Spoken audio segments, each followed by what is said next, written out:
آپ کے سامنے میں کچھ مثالیں نقل کرنا چاہتا ہوں کہ ادب کس کو کہا جاتا ہے. اس کی کچھ عملی مثالیں ہم دیکھیں جو قرآن مجید میں آئی ہیں اور جو اللہ کے نبی صلی اللہ علیہ وسلم کی احادیث میں آئی ہیں. اہل علم نے ادب سمجھایا, ادب کس کو کہتے ہیں. ان مثالوں سے ہماری سمجھ میں آتا ہے, ان مثالوں سے ہمارے اور آپ کے سامنے واضح ہوتا ہے.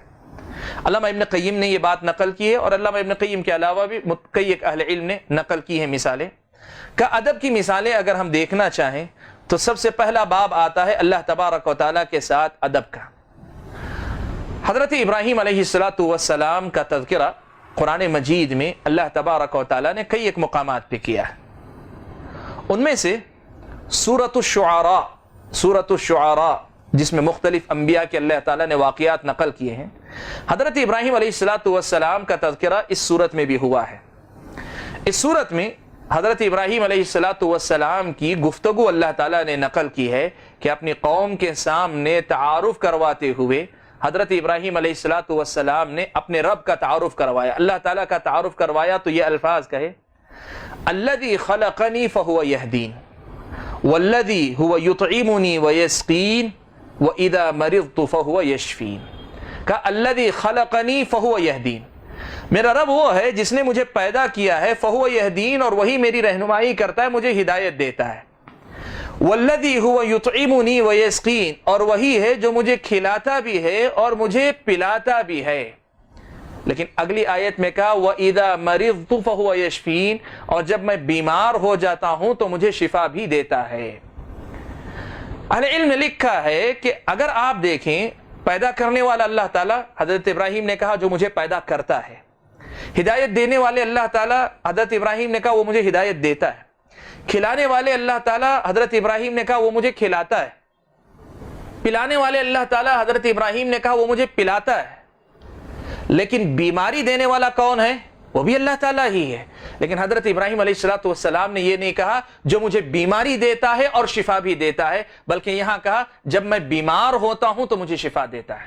کہا یہ حضرت ابراہیم علیہ السلام کا کمال ادب ہے کہ اللہ تبارک و تعالیٰ سے کسی قسم کی شکایت نہیں ہے.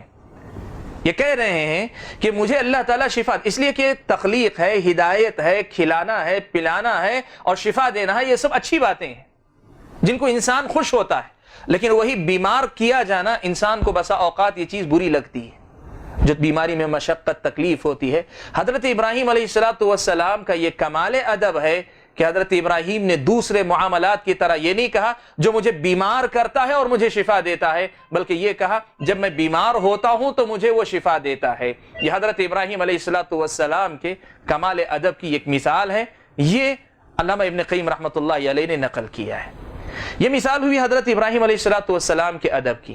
نیک لوگ اپنی گفتگو میں کیسے خیال رکھتے ہیں, نیک بندے اللہ تعالیٰ کے ادب کا کیسے خیال رکھتے ہیں, اس کی مثال بعض اہل علم نے نقل کی اور علامہ ابن قیم نے بھی اسے نقل کیا ہے.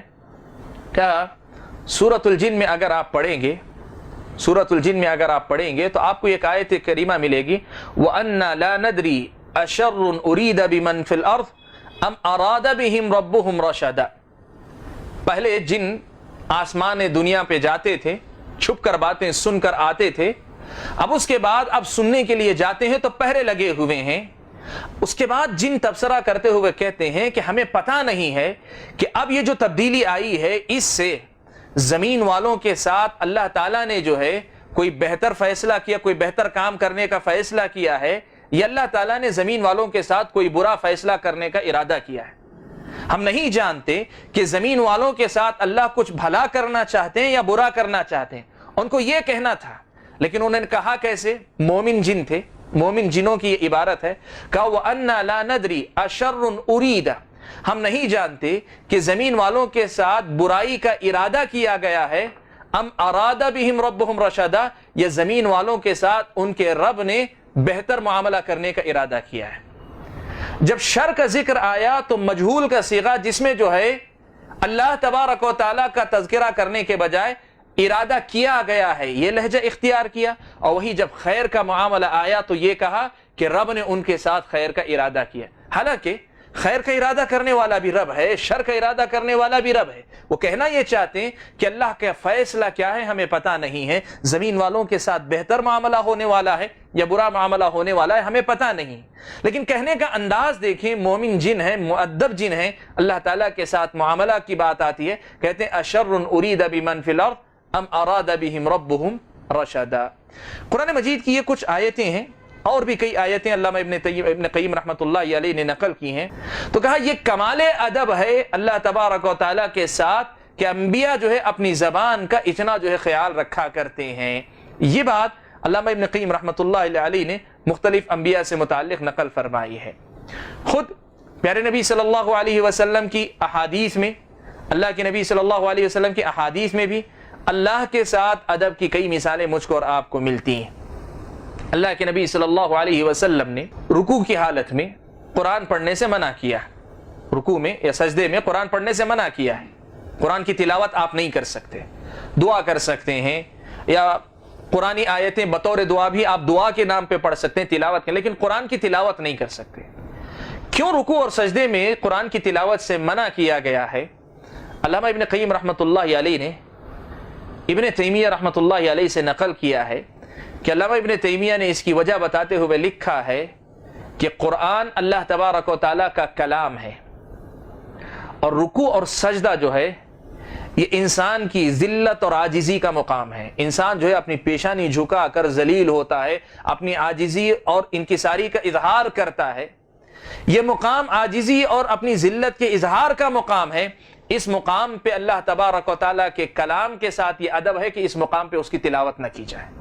وہ مقام بندے کے اعتبار سے بڑا اونچا مقام ہے، لیکن بندے کی عاجزی اور بندے کی ذلت کا مقام ہے، تو بندے کے جو معاملات ہیں وہ بندہ کرے، سر جھکائے، عاجزی کرے، دعا مانگے، یہ سب اس اعتبار سے بڑا اونچا مقام ہے۔